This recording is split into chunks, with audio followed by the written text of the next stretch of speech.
प्रिय बंधू भगिनींनो, देवाचं वचन ऐकण्यासाठी आपण खरोखर अधीर झाला असणार,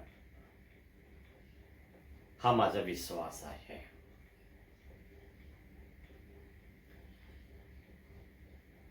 22 नोव्हेंबर पासून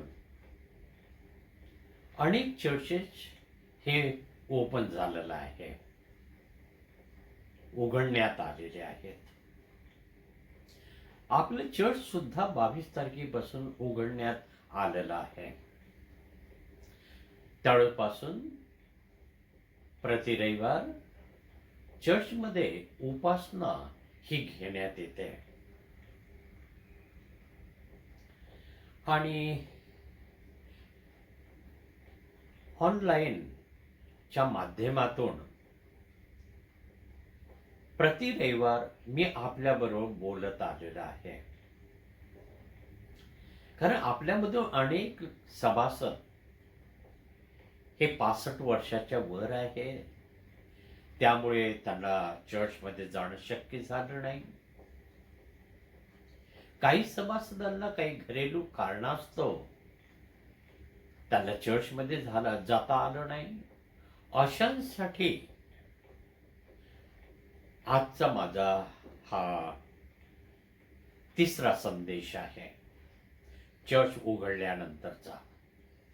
22 नोव्हेंबर रोजी ख्रिस्त जो द्राक्षवेल यावर आपण मनन केलेलं आहे. 26 नोव्हेंबरला देव आमचा आश्रय यावर आपण मनन केलेलं आहे.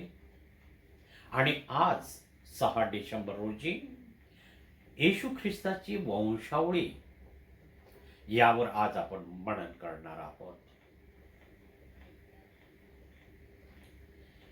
येशू ख्रिस्ताच्या वंशावळीवर आपण मनन करणार आहोत. हे शब्द ऐकल्याबरोबर आपल्यामधून अनेक व्यक्ती हे हसत असतील. या वंशावळीमध्ये काय असं रहस्य दडलेलं आहे की त्यावर पाळक आमच्याबरोबर बोलू इच्छितात? मित्र, मला सांगू द्या, काही वर्षापूर्वी प्रवीण वैद्य या नावाचे सद्गृहस्थ माझे मित्र, विधर्मी व्यक्ती, त्यांना मी बायबल हे वाचायला दिलं होतं, म्हणजे नवीन करार. आणि ज्यावेळेस त्यांची भेट झाली त्यावेळेस त्यांनी मला सांगितलं की बराच अंशी मी तुम्ही दिलेलं पुस्तक वाचलेलं आहे आणि वाचत आहे. मग त्यामध्ये जी वंशावळी दिलेली आहे ती वाचून मी बोर झालो, मला कंटाळा आला. लेखकाने ती वंशावळी का दिली, त्याचं काय प्रयोजन आहे हे मला समजलं नाही. त्या माझ्या मित्राला अनेक वर्षापूर्वी मी उत्तर दिलेलं आहे आणि तेच उत्तर मी आज सुद्धा तुम्हाला देऊ इच्छितो. कारण आमच्यामध्ये अनेक व्यक्तींना हाच प्रश्न उत्पन्न झाला असेल, येशू ख्रिस्ताची वंशावळी देण्याचं काय प्रयोजन आहे लेखकाचं? लांबलचक लिस्ट देण्यात आलेली आहे का? प्रभू येशू ख्रिस्त हा यहुदी व्यक्ती होती आणि यहुदी लोकांमध्ये वंशावळीला अतिशय महत्व होतं आणि त्यामुळे मत्त्याने ही वंशावळी विधित केलेली आहे की येशू ख्रिस्त हा कोणत्या वंशावळीतून आलेला आहे हे त्याला जगाला प्रगट करायचं आहे.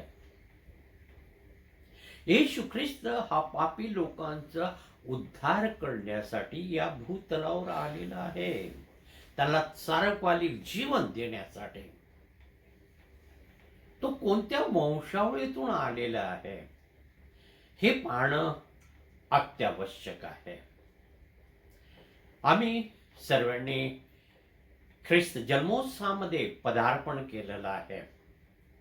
मोठ्या आनंदाने, हर्षाने परमेश्वराची उपकार स्तुती करत आम्ही परमेश्वराला चर्चमध्ये सामोरा गेलेले आहोत. त्या ठिकाणी आम्ही भक्ती केलेली आहे आणि करत आहोत. आनंदाची ही बाब आहे की परमेश्वराने ख्रिस्त जन्मोत्सवामध्ये आम्हाला नेलेलं आहे, आम्ही पदार्पण केलेलं आहे. ही खरोखर आनंदाची बाब आहे. आज 6 डिसेंबर आहे. ख्रिस्त जन्मोत्सवामधील पहिला रविवार आज आहे आणि पहिल्या रविवारी मी आपलं लक्ष येशू ख्रिस्ताच्या वंशावळीकडे केंद्रित करू इच्छितो. मत्ते 1-17 ही वचने आजच्या मननासाठी आहे. त्यामधील 2 वचने मी आपल्या समोर वाचू इच्छितो. अब्रामाचा पुत्र दावीद याचा पुत्र जो येशू ख्रिस्त याची वंशावळी. अब्रामाला इसाक झाला, इसाकाला याकोब, याकोबाला यहुदा व त्याचे भाऊ झाले. यहुदाला तामेरेपासून पेरेस व जेरह झाले. पेरेसाला हस्रोम झाला, हस्रोमाला आराम झाला. हे ख्रिस्ताचं शुभवर्तमान आहे. मित्र, ही जी वंशावळी आम्ही वाचतो, या वंशावळीमध्ये अनेक नावं आमच्या चांगल्या परिचयाची आहे. त्यामध्ये अब्राम, इसाक, याकोब, यहुदा, तामेर, बवाज, रूत याप्रमाणे अनेक लोक आपल्या चांगल्या परिचयाचे आहेत. त्यांच्याबद्दल आपण बऱ्याच वेळेस ऐकलेलं आहे. ज्यावेळेस ही वंशावळी आपण वाचतो त्यावेळी प्रामुख्याने आम्हाला काय दिसून येते? येशूच्या वंशावळीमध्ये काही व्यक्ती महत्व हे चांगले आहे, त्यांचं व्यक्तिमत्व दांडगा आहे. आणि काही जे आहे, काहींबद्दल आम्ही थोडासा विचार करतो की यांचं नाव येशूच्या वंशावळीमध्ये कसं काय आलेलं आहे. त्यांचं नाव यायला नको होतं, परंतु आलेलं आहे. त्यामध्ये यहुदाला ताबेरेपासून पेरेस झाला. तामार ही एक स्त्री आहे. मग रुतबाईचा सुद्धा उल्लेख आहे. हे कसं काय? त्यांचा जो इतिहास आहे आम्हाला चांगल्या रीतीने ठाऊक आहे. आम्हाला असं वाटतं की त्यांचं नाव येशूच्या वंशावळीमध्ये यायला नको, पण त्यांचं नाव आलेलं आहे. त्यासाठी आम्हाला एक एक व्यक्तिमत्वाचा अभ्यास करावा लागेल. एक एक व्यक्तिमत्व बद्दल आम्हाला विचार करावा लागेल की यांचं नाव येशूच्या वंशावळीमध्ये का देण्यात आलं. आमच्या प्रश्नाची उत्तर आम्हाला 100% प्राप्त होईल. त्यासाठी आम्हाला अभ्यास करावा लागेल. अभ्यास न करता आमच्या प्रश्नाचं उत्तर आम्हाला भेटणार नाही.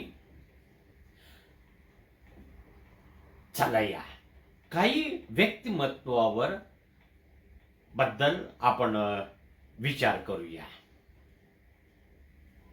सर्व या वंशावळीमध्ये जेवढे नावं देण्यात आलेले आहे सर्वांबद्दल आज आपण अभ्यास नाही करू शकत कारण वेळेचं बंधन आहे. त्यामुळे 3-4 व्यक्तिमत्वाबद्दल आज आपण थोडंसं मनन करणार आहोत. आणि ते जे व्यक्तिमत्व आहे ते चांगले आहे का वाईट आहे हे आपण ठरवावं. पहिलं नाव अब्रामाचं हे आलेलं आहे.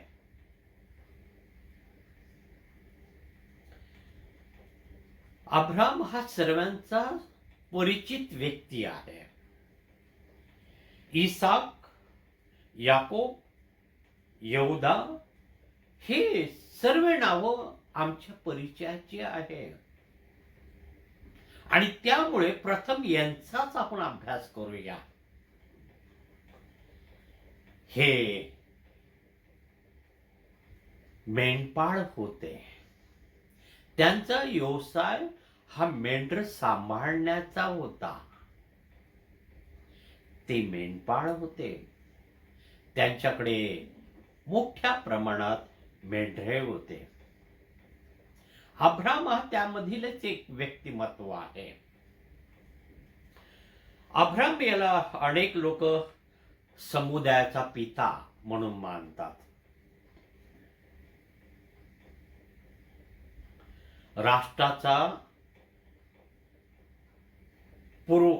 राष्ट्रांचा हा प्रमुख पिता या दृष्टिकोनातून त्याच्याकडे अनेक जण पाहतात.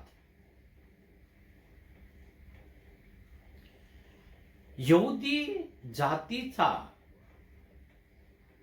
किंवा राष्ट्राचा हा प्रमुख आहे. एक प्रमुख व्यक्तिमत्व आहे. या प्रमुख व्यक्तिमत्वाबद्दलच आपण थोडस मनन करूया.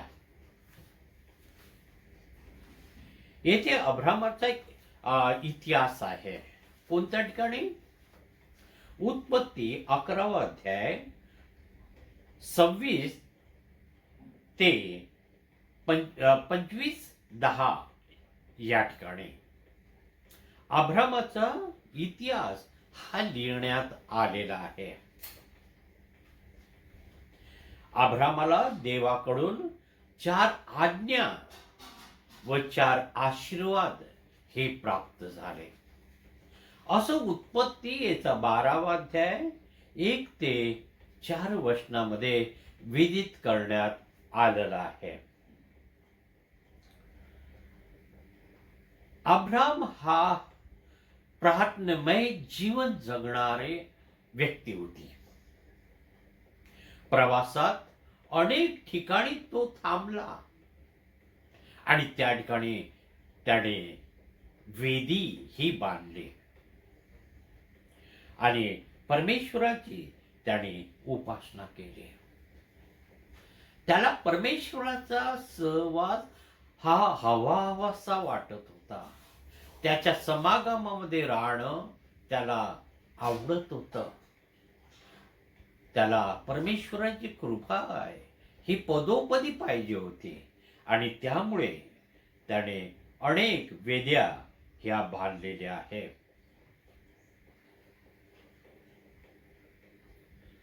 ही एक चांगली व्यक्ती आहे. पण प्रत्येक चांगल्या व्यक्तीमध्ये काही ना काही थोडस अवगुण असतो किंवा तो चुकलेला असतो, तो आपल्या पत्नीच्या संदर्भात 2 वेळा खोटा बोललेला आहे. तिला बहीण म्हणून त्याने सांगितलं. हे अयोग्य बाब त्याने केली.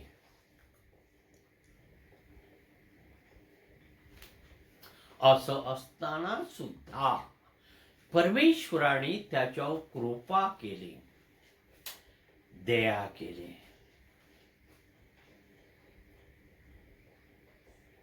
म्हातारपणी त्याला पुत्र रत्न दिला. तो हसतो आणि काय म्हणतो, 100 वर्षाचा मी म्हातारा मनुष्य झालेला आहे आणि मला मुलगा कसा प्राप्त होईल. तो मानवी विचाराप्रमाणे विचार करत होता. मानवी विचाराप्रमाणे ही अशक्य असलेली बाब आहे. पण देवाला अशक्य अशी कोणतीही बाब नाही. त्याला म्हातारपणी, त्याला आणि त्याची पत्नी सारा याला म्हातारपणी मुलगा हा प्राप्त झाला. त्याचं नाव इसाक. त्याला अत्यानंद झाला.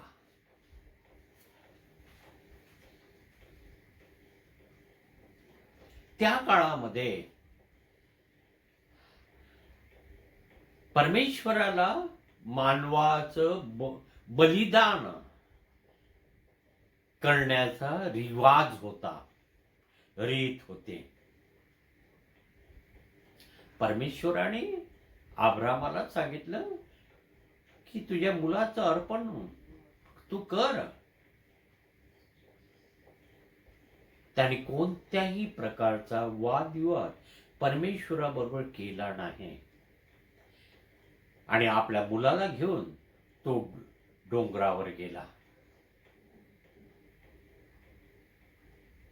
आणि त्या ठिकाणी तो आपल्या मुलाचं अर्पण करत असताना एक देवदूत आला आणि त्याने थांबवलं.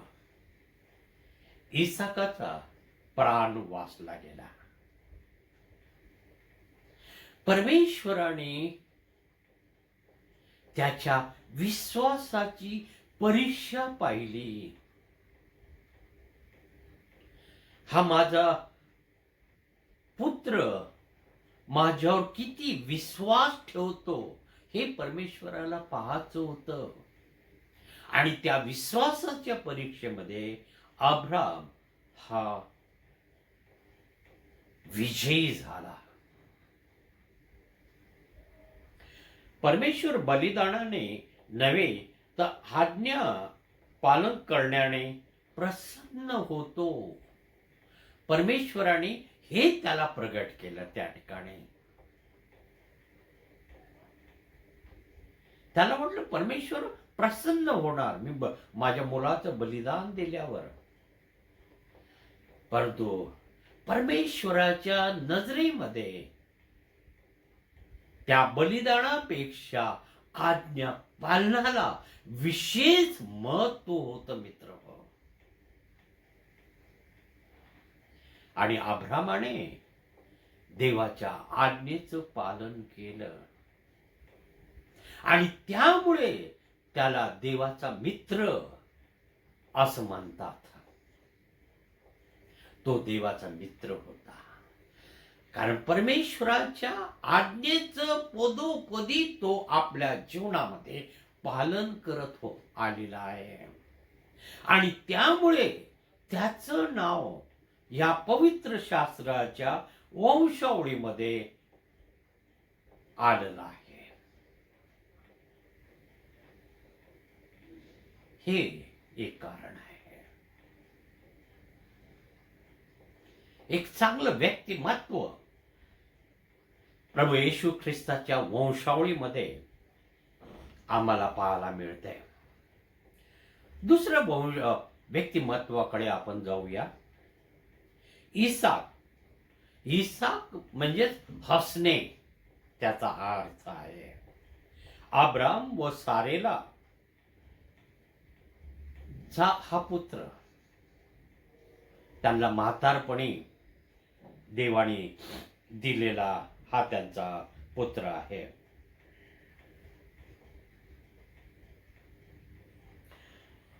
देवाच्या आज्ञेचं पालन अब्रामाने केलं हे आपण पाहिलेलं आहे. आणि तो परमेश्वराचा मित्र झाला किंवा त्याला परमेश्वराचा मित्र म्हटलेले आहे.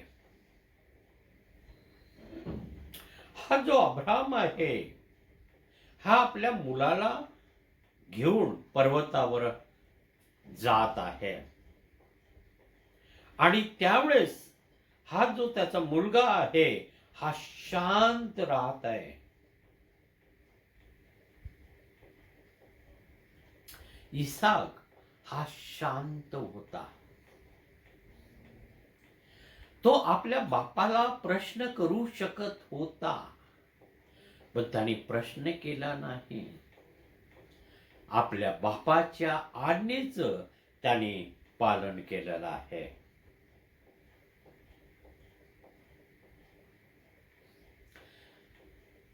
आज्ञा पालनाच्या कसोटीमध्ये हा इसाक हा पास झाला. अब्राम हा विश्वासाच्या कसोटीत पास झाला आणि त्याचा पुत्र इसाक हा आज्ञा पालनाच्या कसोटीमध्ये पास झाला. दोघं पण बाप आणि मुलगा हे पास झालेले आहे. इसाक ज्यावेळेस मोठा झाला, तरुण झाला, अब्रामाने आपल्या सेवकांना आपल्या लोकांकडे पाठवलं आणि त्यांना सांगितलं की इसाकासाठी अनुरूप वधू घेऊन या. परधर्मीय व्यक्तींकडे अब्रामाने पाठवलं नाही मित्र हो, आपल्या लोकांकडे पाठवलं.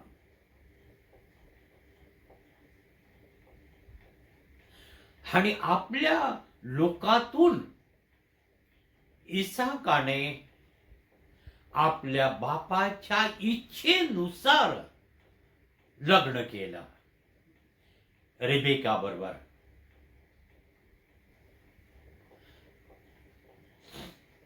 कोणत्याही प्रकारची वादविवाद बापाबरोबर त्यांनी केलेला नाही. अनेक तरुण आणि तरुणी आपल्या इच्छेनुसार मुलगा मुलगी आज चॉईस करतात.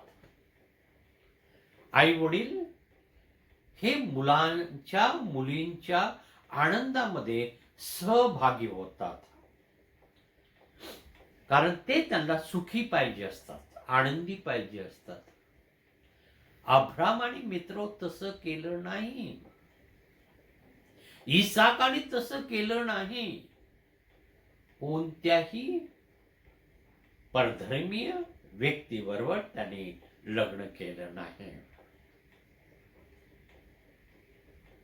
बापाच्या इच्छेप्रमाणे त्याने रेबेका बरोबर लग्न केलं. ज्यावेळी रेबेकाला घेऊन येण्यात येते त्यावेळेस हा इसाक कुठे होता?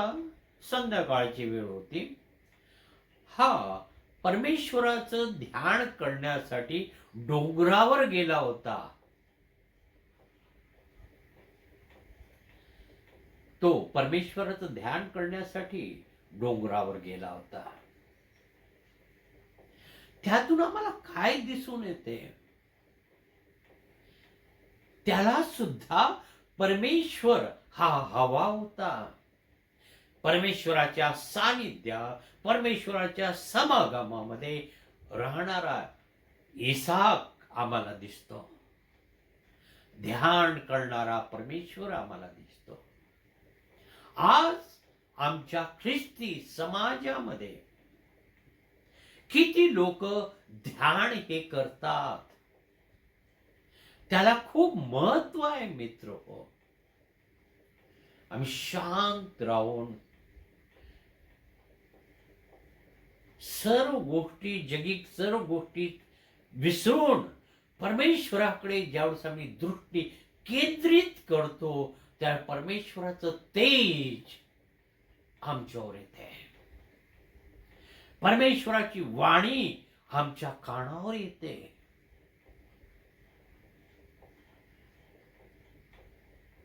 परमेश्वर आणि ती व्यक्ती यांच्यामध्ये एक जवळकी उत्पन्न होते आणि ती जवळकी इसाक आणि परमेश्वर यांच्यामध्ये उत्पन्न झाली होती.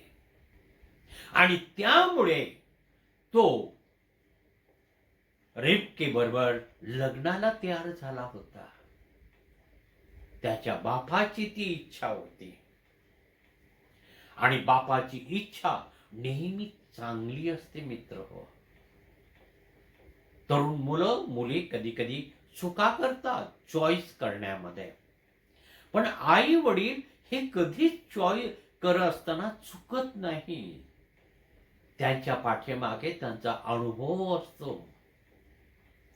आपला मुलगा सुखी राहावा, त्याला साजेशी, त्याला अनुरूप ही मुलगी मिळावी, ही हृदयामध्ये त्यांची इच्छा असते.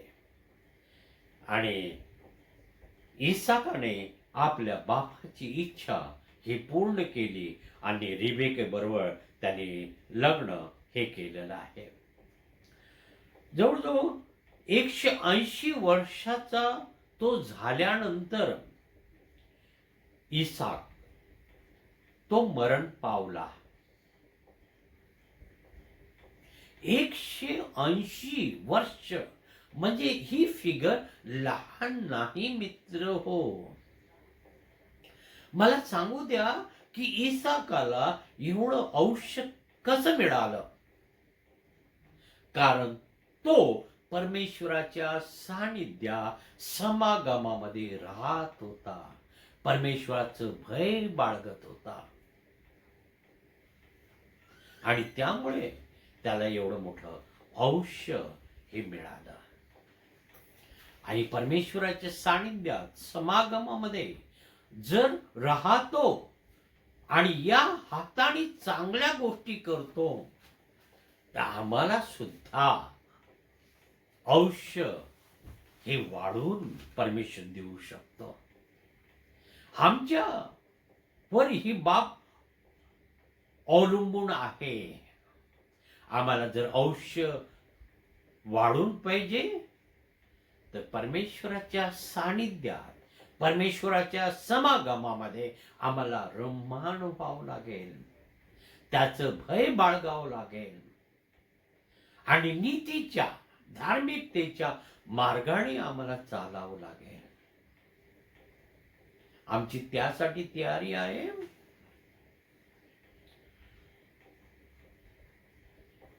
ख्रिस्त जन्मोत्सवामध्ये मित्रो आम्ही पदार्पण केलेलं आहे. या ख्रिस्ती जन्मोत्सवाच्या या महिन्यामध्ये आम्ही प्रभूला वचन देऊया की प्रभू तुझ्या सानिध्या, तुझ्या समागमामध्ये तू आम्हाला ठेव. आम्ही तुझ्यापासून दूर जाऊ इच्छित नाही. तो आमचा मार्गदर्शक हो, आमचा वाटाळा हो, आम्हाला सामर्थ्य देणारा आमचा परमेश्वर आमच्या जवळ पाहिजे आहे. ती इच्छा आहे. त्या गायीच्या गोठ्यामध्ये आम्हाला त्यासाठी जावं लागेल. त्या प्रभू येशू ख्रिस्ताला आम्हाला आवाज द्यावा लागेल की प्रभू तू आम्हाला दर्शन दे आणि आमची जी प्रामाणिक इच्छा आहे ती आम्ही तुला सादर करतो. आमची इच्छा तू पूर्ण करा. परमेश्वर आपल्याला सहाय्य करेल. परमेश्वर आपल्याला शक्ती देईल. तिसऱ्या व्यक्तिमत्वाकडे मी आपलं लक्ष वेधू इच्छितो. याकोब. याकोब म्हणजे युक्तीने हिसकावून घेणारा, युक्ती करून हिसकून घेणारा.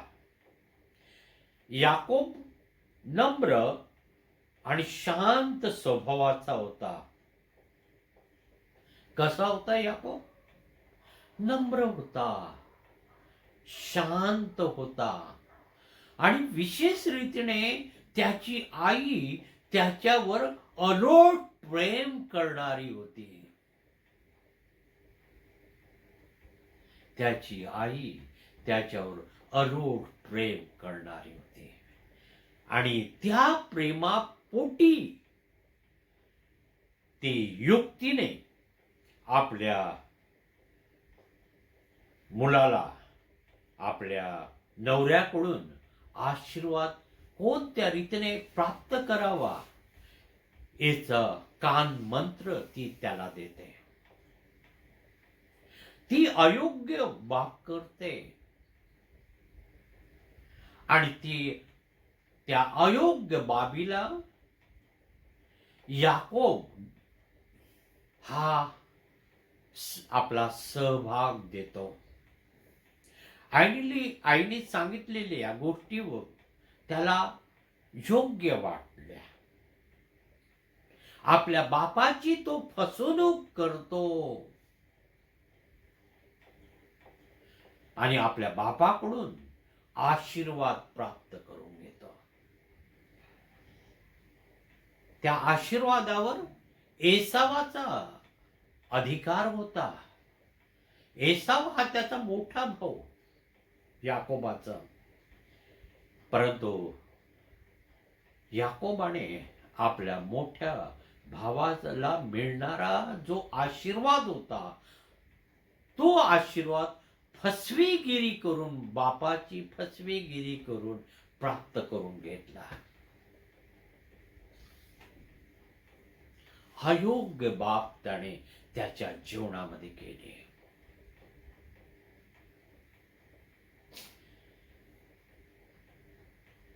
त्यामुळे त्याचा भाऊ क्रोधिष्ठ झाला आणि तो याकोबाला जीवे मारण्याचा बद्दल विचार करू लागला. एवढा तो क्रोधिष्ठ झाला. पण देवाची कृपा काही वेगळी होती. देवाच्या कृपेपुढे एसाव शांत झाला. देवाची दया त्याच्यावर झाली आणि एसावामध्ये जो क्रोध होता तो लोप पावला. एक फसवणाऱ्या व्यक्तिमत्व असलेल्या व्यक्तीला परमेश्वर म्हणतो, तू ज्या ठिकाणी जाशील त्या प्रत्येक ठिकाणी मी तुझ्या बरोबर असेल. हे कसं? हे कसं? याकोबाचं मोठ्या प्रमाणात परिवर्तन झालं होतं.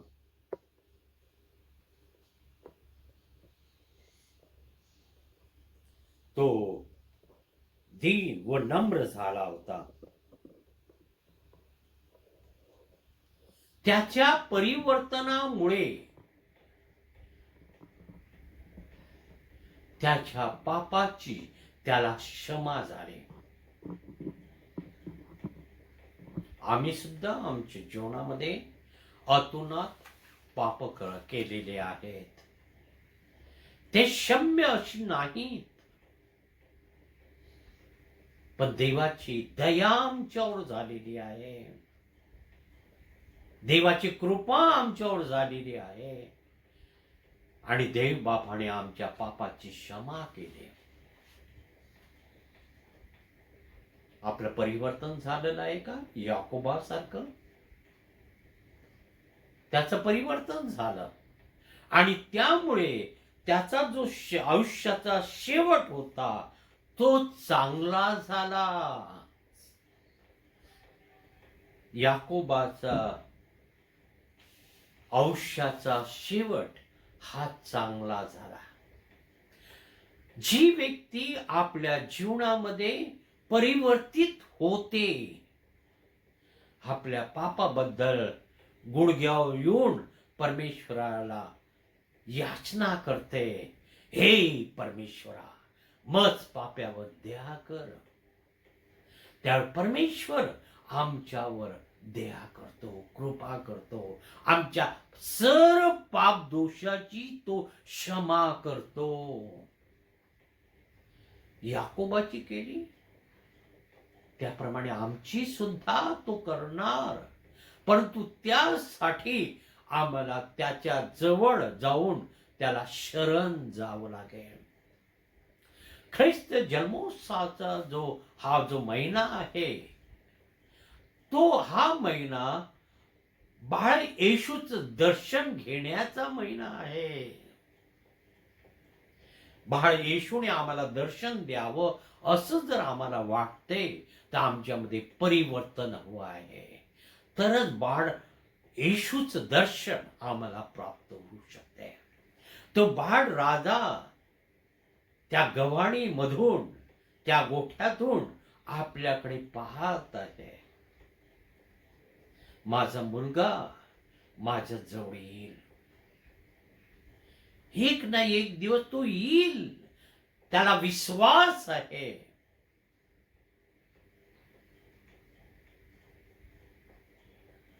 तो आपली वाट पाहत आहे. आपण त्याच्या जवळ जाऊ इच्छिता? जर जाऊ इच्छित असेल त्याचे हात त्याने लांब केलेले आहे.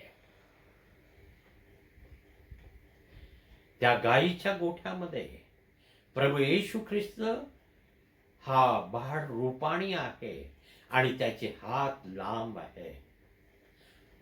तो म्हणतो, अहो कष्टो भाराक्रांत जनो तुम्ही सर्व मजकडे या, म्हणजे मी तुम्हाला विसावा देईल. त्या विसाव्यामध्ये जाऊ इच्छिता आपण? प्रभूला आवाज द्या, प्रभू आपल्या जवळ आहे. चौथ व्यक्तिमत्व यहूदा. धन्यवाद. यहूदा म्हणजे धन्यवाद. याने योसेफाला जीव वाचवण्यासाठी त्याला इस्मायली लोकांना विकून टाकण्याचा सल्ला दिला. उत्पत्ती याचा 37वा अध्याय 26 आणि 27 मध्ये ही बाब विदित करण्यात आलेली आहे. योसेफावर त्याचा बाप खूप प्रेम करत होता. म्हणजे कोण? आणि त्यामुळे त्याचे भाऊ जे होते ते क्रोधिष्ठ होत होते. त्याचे भाऊ त्याचा द्वेष करत होते. त्याचे भाऊ त्याला विकून टाकण्याचे प्लॅन करत होते. आणि हा जो यहूदा आहे त्याने इस्माइली लोकांना विकून टाकण्याचा सल्ला आपल्या भावाला दिला. ऍक्च्युली ते भाऊ त्याला मारून टाकू इच्छित होते, परंतु यहूदाने आपल्या भावाचा जीव वाचवला.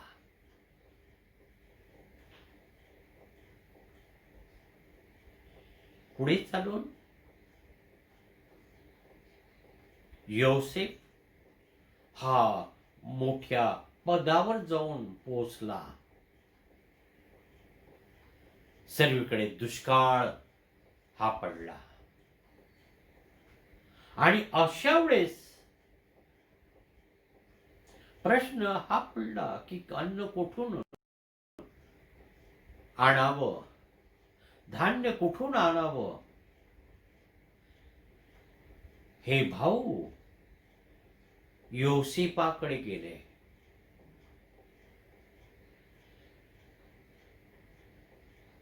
योसेपाने बन्यामीन आला आणण्याची आज्ञा केली. तुम्हाला धान्य मिळेल, पण त्यासाठी बन्यामीनाला तुम्हाला आणावं लागेल. छोटा भाऊ. त्यावेळेस हाच यहूदा हा मध्ये पडला. त्याने बापाबरोबर मध्यस्थी केली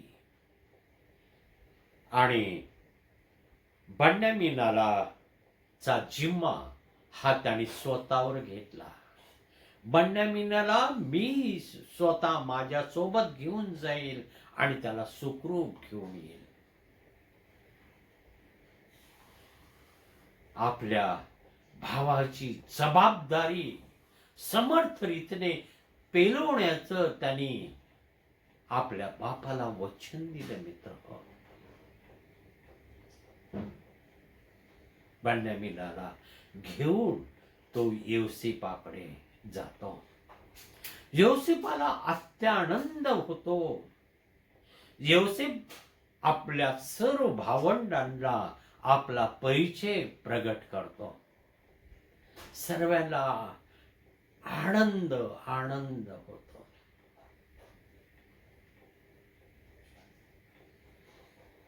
तो सांगतोय, माझ्या बापाला सुद्धा तुम्ही घेऊन या.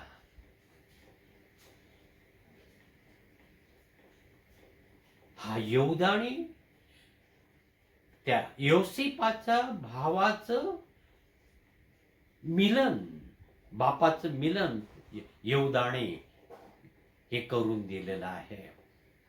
योसेप आणि त्याचा बाप यांचं जे मिलन झालं हे यहूदामुळे. त्याने आपल्या जीवनामध्ये चांगल्या गोष्टी केल्या आणि त्याचं प्रतिफळ त्याला चांगलं मिळालं. आपण आपल्या जीवनामध्ये चांगल्या गोष्टी करत आहात का? ख्रिस्त जन्मोत्सवाच्या या महिन्यामध्ये प्रभू आपल्याला विचारत आहे. प्रभूला देण्यासाठी आपल्याजवळ प्रश्न आहे.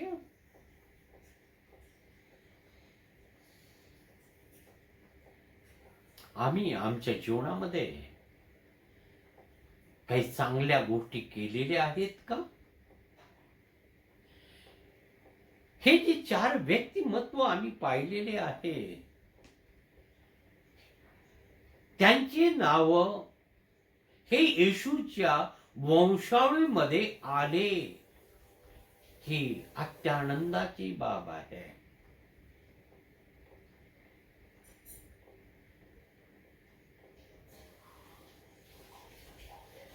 आमचं नाव येशूच्या लिस्टवर हे नोंदवण्यात आलेलं आहे का?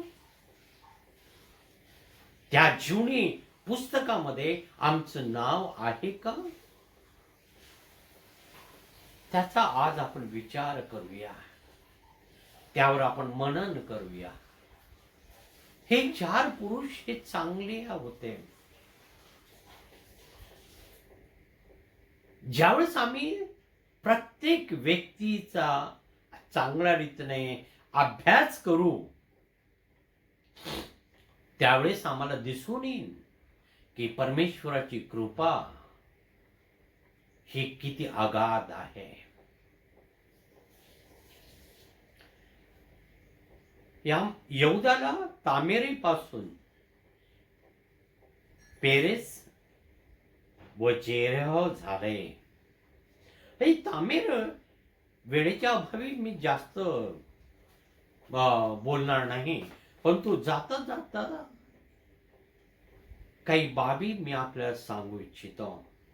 चांगले व्यक्तिमत्वाचा आम्ही अभ्यास केला.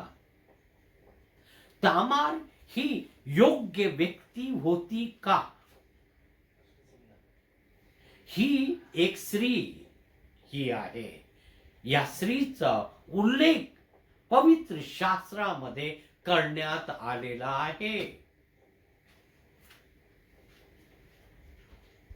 ही स्त्री येशूच्या वंशावळीमध्ये येण्याच्या योग्यतेची होती काय?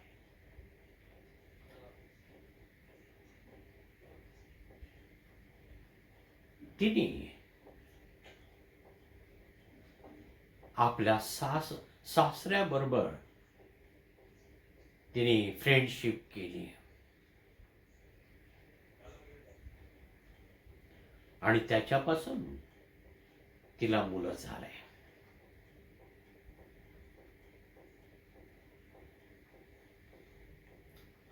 तिचा अभ्यास आपण करूया, परंतु हे आपल्याला माझ्याकडून होमवर्क आहे. तामार ही स्त्री चांगली होती किंवा वाईट होती, तिचं नाव येशूच्या वंशावळीमध्ये जे आलेलं आहे योग्य आहे का अयोग्य आहे. दुसरी बाब, रूथ ही परराष्ट्रीय स्त्री, तिचं सुद्धा नाव या येशू ख्रिस्ताच्या वंशावळीमध्ये आलेलं आहे का? या दोन स्त्रीचं व्यक्तिमत्वचा अभ्यास करण्याची जबाबदारी मी आपल्यावर सोपवत आहे. त्यांचा अभ्यास करा, आपल्याला आपल्या प्रश्नाचं उत्तर हे प्राप्त होईल. अनेक लोकांचे नाव या वंशावळीमध्ये देण्यात आलेले आहे आणि प्रत्येक व्यक्तिमत्वाबद्दल आपल्याला अभ्यास करण्यासाठी पुरेसा आपल्याकडे वेळ नाही आणि त्यामुळे या ठिकाणी मी माझा संदेश हा समाप्त करतो. परंतु आपल्याला मी विनंती करू इच्छितो की ज्यावेळेस आपण पवित्र मंदिरामध्ये जाल त्यावेळी रिक्त हस्ते तुम्ही जाऊ नका. 8 महिने आपल्या परिवारामध्ये जे दान आपण जमा करून ठेवलेलं आहे ते दान परमेश्वराच्या भांडारामध्ये समर्पित करण्यासाठी घेऊन जा. परमेश्वर आपली आणि आपल्या दानाची तो वाट पाहत आहे. यावेळेस परमेश्वराला आपण दान समर्पित करूया.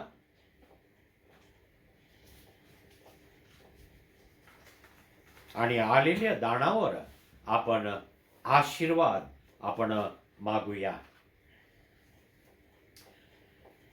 प्रिय परमेश्वरा, तुझ्या मुलांनी आणि मुलींनी मोठ्या प्रेमाने मोठ्या भक्तिभावाने तुझ्या भांडारामध्ये जे दान तुला समर्पित केलेलं आहे त्या दानाचा तू स्वीकार कर.